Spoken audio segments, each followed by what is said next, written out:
In today's video, I'll show you how to create a powerful opening where the screen ripples inward like a portal and pulls your video into view with a sci-fi impact.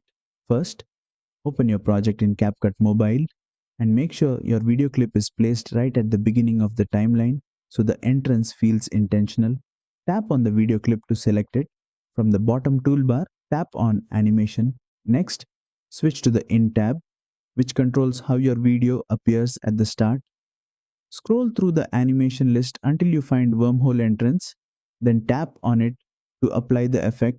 Once applied, the screen ripples and collapses inward, revealing the video as if it's emerging from a portal.